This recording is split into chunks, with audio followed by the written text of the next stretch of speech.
Baik, kembali semula di Malaysia hari ini. Terima kasih kerana masih setia bersama dengan kami. Kerana saya rasa anda perlu setia untuk menyaksikan apa sebenarnya antipati yang kita akan kongsikan berkenaan dengan penyakit bermula daripada perut. Dan saya pasti kebanyakan daripada kita ni, terutamanya mereka yang menjaga makanan, kan, menjaga makanan, nak jaga badan, nak jaga kolesterol dan sebagainya, perlu lihat paparan ini nanti bersama topik yang kita akan bincangkan dengan Dr. Norma Muhammad Nurawi, pengamal perubatan. Assalamualaikum, selamat pagi. Assalamualaikum. Terima kasih. Saya kalau siapa biasa menonton video-video Dr. Norma ni, pastinya macam susah sikit macam nak menerima kalau mula-mula macam betul ke fakta yang dikongsikan. Tapi doktor kan, ini yang kita nak bincangkan berkenaan dengan perut ni sebenarnya. Orang kata kebahagiaan daripada perut juga, penyakit daripada perut juga. Apa yang menyebabkan kita kata perut ni adalah sebenarnya lubuk kepada semua penyakit? Ya, betul. Ikut daripada asalnya, perkataan mengatakan penyakit bermula dari perut adalah dimulakan oleh Hippocrates sendiri sebenarnya. Itu lebih lama daripada zaman Nabi lagi. Dan ada juga ada kata hadis Nabi lah. Tapi sebenarnya memang betul. Saya setuju kan tu sebab pemakanan kita sebenarnya yang menentukan kita punya kesihatan. Jika kita pilih makanan-makanan, contohnya makanan proses, makanan yang bergula tinggi, dia akan affect kita punya kesihatan dengan mengakibatkan kita mendapat penyakit. Sebab itu asas kepada makanan sihat adalah kita kena pilih makanan yang dicipta untuk manusia makan, itu makanan asli lah asasnya. Makanan yang ada dalam kita punya alam secara natural, yang dicipta oleh Allah kan. Jadi sebab tu kalau kita tengok dekat depan kita sekarang kan, adakah ni kita kategorikan sebagai makanan asli, seimbang? Maka kita tengok sebenarnya dia komplit, semua gizi makanan yang perlu tu ada. Dia ada protein dia ada lemak dia ada karbo dia, komplit. Dan yang menarik tentang apa yang kita tengok kat depan kita ni, nasi lemak ni sebenarnya kalau bagi mereka yang menjaga badan ini tak boleh ni doktor. Ini bahaya ni. Itu kalau kita nasi berlemak, telur, lepas tu ayam goreng, minyak, sambal. Tu tengok minyak boleh buat goreng yang ayam lagi. Kalau kita faham tentang peminat doktor dah telefon. Sabar ya. Okey. Itu yang kita faham tentang yang biasa jika kita hanya memandang dari segi kalori lah. Tapi kalau kita memandang dari aspek bagaimana sebenarnya metabolisme badan menilai dari segi karbo, dari segi protein dan dari segi lemak, sebenarnya lemak yang ada dalam nasi lemak adalah lemak yang konsider sihat. Sebab asasnya adalah lemak tu tidak meningkatkan paras insulin kita. Sebab bila kita masak nasi dengan lemak, apa yang jadi sekarang? Kanji dalam nasi itu akan ditukar menjadi resistant starch. Itu kanji degil lah. Itu istilah saya yang buat tu, kanji degil tu. Maksud dia degil kepada penghadaman, maka dia akan bertindak sebagai serat. Ikut kajian yang terbaru sebenarnya, kanji degil atau resistant starch ni akan menjadi makanan kepada bakteria baik dalam usus. Jadi sebenarnya dia menjadi seolah tambahan serat. Sebab asas pada makanan sihat, satu asli, yang kedua tinggi serat, dan yang ketiga berkhasiat dengan penuh dari segi vitaminnya, mineralnya, antioksidan dan sebagainya kena ada. Jadi ini memenuhi semua kriteria tu. Dan tadi bercakap tentang telur juga. Telur adalah salah satu contoh makanan asli yang natural. Melainkan kita sendiri ada alergik pada telur, itu cerita lain lah. Tapi secara umum dia, kalau orang tak ada masalah alergik dengan telur, telur adalah salah satu contoh makanan asli yang sangat sihat kerana dia kaya dengan protein, kaya dengan lemak, dan yang penting dia rendah karbohidrat lah. Dia tidak meningkatkan paras insulin. So bagi pesakit-pesakit saya, diabetes saya yang saya terawat di klinik saya suruh dia makan telur untuk menurunkan. Satu hari berapa biji? Sebenarnya terpulang, tapi saya cakap lebih kurang dalam 3 ke 5 biji satu hari. 3 hingga 5 biji? Bergantung pada keadaan dia lah. Sebab nak membantu dia mengawal paras glukosa dia. Sebab bila dia ambil lebih banyak lemak dengan protein, glukosa dia akan turun dengan lebih mudah. Itu yang kita nak. Saya ada dengar juga, kalau pengambilan telur ni, lebih baik ambil telur goreng daripada telur rebus. Ya, betul. Secara konsepnya itu. Sebab bila kita goreng telur, dia akan ada lemak sebenarnya. Bila lemak tu tinggi, paras insulin lagi akan turun. Sebenarnya kawalan gula tu lebih baik lah. Tapi berminyak tak apa? Berminyak sebenarnya tak ada masalah sebab kalau ikutkan daripada kajian terbaru lah, minyak ni adalah sihat. Ada minyak sihat, ada minyak tak sihat lah. Okey, minyak sihat ni yang minyak yang... Minyak sihat adalah minyak asli, yang natural, yang daripada buah. Contohnya minyak kelapa, minyak kelapa sawit, minyak zaitun, itu daripada buah, yang daripada tumbuhan. Minyak asli juga contohnya daripada susu macam mentega, butter. Dan juga contoh minyak sapi dan sebagainya. Itu dikira sebagai minyak sihat. Ini sebagai kajian yang terbaru dan mula menunjukkan sebenarnya kita ada silap sikit pemahaman kita tentang minyak sebelum ni. Dan sebenarnya minyak yang berbahaya pada kesihatan ialah minyak sintetik atau minyak yang dibuat, iaitu dipanggil sebagai trans fat. yang utama dalam minyak sintetik ialah margarin, creamers, shortening dan sebagainya. Dan juga minyak trans fat ni boleh berlaku bila kita menggorengkan minyak-minyak yang jenis yang kita panggil vegetable oil yang tinggi omega 6. Proses menggoreng minyak ni akan menghasilkan banyak trans fat.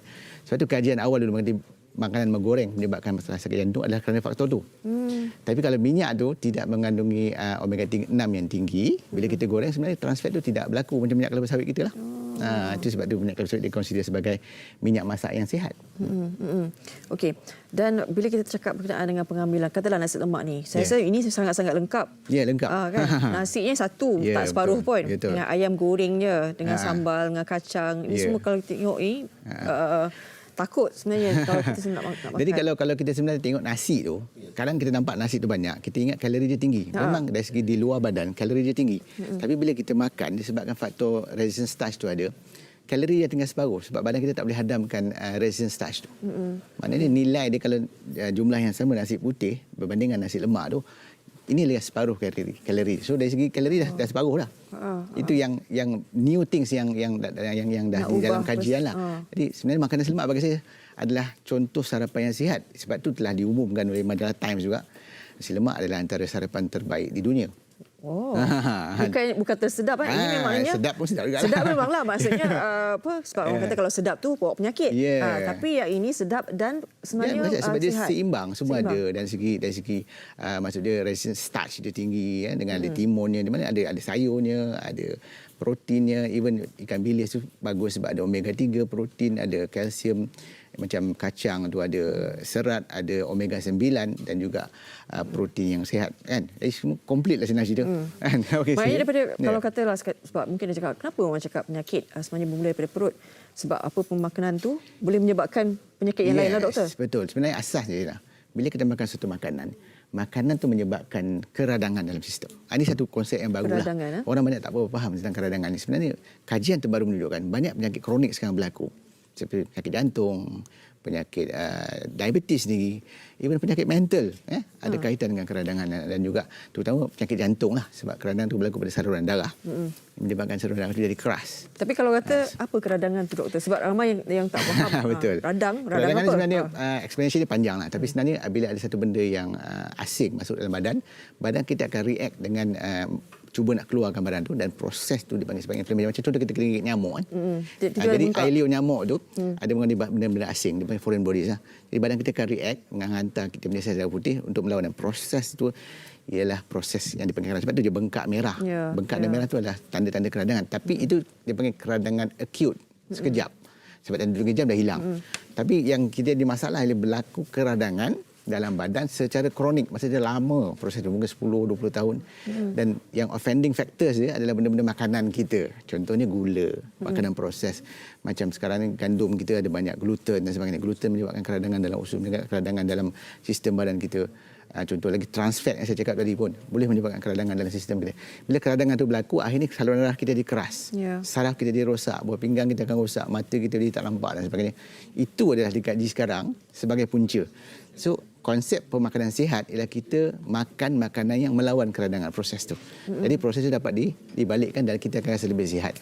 Dan semua komplikasi-komplikasi keradangan itu dapat kita elakkan. Itulah konsep dia. Tapi sekarang ni kan kita kan lebih banyak makan makanan proses kan. Ya, itu jadi masalah sebenarnya sekarang. Itulah perbezaan sebenarnya antara kita dan masyarakat sebelum tahun 1900. Sebelum tahun 1900, masyarakat kita makan makanan yang asli dan natural, tak ada makanan proses. Bila dibuat makanan proses, sejak ada era industri sekarang, makanan proses ni menggunakan tepung, menggunakan gula, terutama gula lah antara isu utama, sebab dalam gula ni ada bahan yang dipanggil fruktosa. Fruktosa tu yang bahaya, yang menyebabkan keradangan tadi. Dan bila terlampau banyak pula kita makan, sebab itu jadi masalah bila over consumption of gula ni, fruktos yang akan dihantar ke hati, dia akan melalui 2 proses. Satu, dia akan menghasilkan lemak tak sihat. Sebab tu orang yang banyak makan gula, dia punya triglyceride tinggi, kolesterol jahat tu lah tinggi. Kan? Lepas tu satu side lagi, metabolisme fruktos akan menghasilkan lebih banyak asid urik. Sebab itu menyebabkan masalah gout. Jadi gout adalah berpunca pada gula. Fruktos secara khususnya. Baik, saya nak tanya doktor, kalau berkatalah sebab gula ni kan jahat kan? Kalau boleh satu hari kita nak minum air manis tu, berapa ikut WHO lah, ikut WHO, pengambilan gula yang lebih selamat lah kan, adalah kurang dari 5 sudu teh sehari. 5 sudut ya. Sangat-sangat sikit lah. 5 sudut ya. Tapi secara average yang kita tahu lah, maklumat yang kita ada, penduduk Malaysia ambil lebih daripada 50 sudu sehari. 50 sudu sehari. Yelah, tertarik dah berapa? Tertarik dah 12 sudu. 12 sudu? Kalau ambil 3 cawan dah 36 sudu, itu baru tertarik, belum yang lain. Jadi bayangkan berapa banyak kita makan gula satu hari. Itu yang menyebabkan Malaysia ada masalah penyakit diabetik yang teruk, masalah obesiti yang teruk. Dan kita diumumkan baru-baru ni kan, mana kita kena faham betul bahaya gula ni bukan dari aspek kalori semata-mata. Kita kena faham dari aspek dia macam mana dia menyebabkan penyakit, keradangan, faktor fruktosa dan sebagainya. Dan itu yang saya cuba terangkan sebenarnya kepada masyarakat. Dari segi saya punya video dan sebagainya itulah. Tapi episod 1 ni tak boleh habis doktor. Kita kena ada episod 2, 3, 4, 5, 6 dan seterusnya sebab pemahaman bagaimana kita nak memahami lebih lanjut perkara ini. Sebab kita nak ubah persepsi masyarakat kita, terutama orang Melayu ni pun, kita banyak pandang larang kan, Chan, nenek moyang kita dan sebagainya. Telur ni pun kita dah cakap kan macam mana kalau lepas sunat jangan makan telur nanti bernanah. Betul ke? Ya, asasnya dia cakap macam tu sebab mungkinlah awal pada dulu orang makan telur dia alergik. Bila dia gatal, dia garu dan mungkin ada kuman di kuku tu akan menyebabkan nanah pada luka tu. Tapi sebenarnya dari segi nutritionnya, telur ni ada protein dan untuk satu luka tu pulih dia memerlukan protein. Protein ialah bahan yang memulihkan luka tu. Dan telur is almost dia kata perfect protein lah. Jadi sebenarnya orang yang lepas operation ada luka, telur lah solution dia. Bukan itu yang menyebab masalah. Dan of course ada lemak sihat dan sebagainya akan membantu lagi proses pemulihan yang lebih baik. Itu yang salah faham yang kita faham. Dan lebih teruk, dia orang selalunya kalau makan telur pula buang yang kuning. Kuning tu sebenarnya yang kita perlukan. Kolesterol tinggi. Yes, kolesterol memang ada. Kita tak nafikan. Tapi ikut USDA tahun 2015 lagi, dia dah kata makanan berkolesterol bukan punca kolesterol tinggi. So kita tak perlu risau lagi tentang kolesterol dalam makanan, kita patut makan saja. So dan lebih best dari segi kuning telur ni, dia ada beta karotin. Beta karotin adalah bahan anti keradangan dan juga ada sumber vitamin A yang bagus. Dan itu antara benda yang sepatutnya kita makan. Bukan kita buang. Ini orang buang kuning telur ni bagi saya ada satu pembaziran sebab benda itulah yang paling berkhasiat. Atas sebab takut kolesterol yang mana telah dibuktikan oleh sains, kolesterol bukan punca masalah jantung dari segi makanan maksudnya lah. Itu je. Baik. Saya rasa penerbit kena ada satu lagi episod untuk Dr. Norman untuk kita berbicara lanjut berkenaan dengan pemakanan ni. Saya rasa sebab itulah pemakanan ni sebenarnya yang menentukan kesihatan diri kita kan. Banyak sangat cabang penyakit yang boleh disebabkan daripada perut ni. Baik, terima kasih Dr. Norman Muhammad Nur Roy, pengawal perubatan am. Kalau misalnya tak puas lagi, nanti boleh ikuti Dr. Norman di laman YouTube juga ada kan. Baik. Terima kasih banyak-banyak di atas perkongsian ini. Saya rasa sangat-sangat berguna kepada kita semua. Banyak fakta yang telah fakta baru sebenarnya yang kita tak tahu sebelum ini kan, telah diperbetulkan mengenai persepsi kita semua berkenaan dengan pemakanan.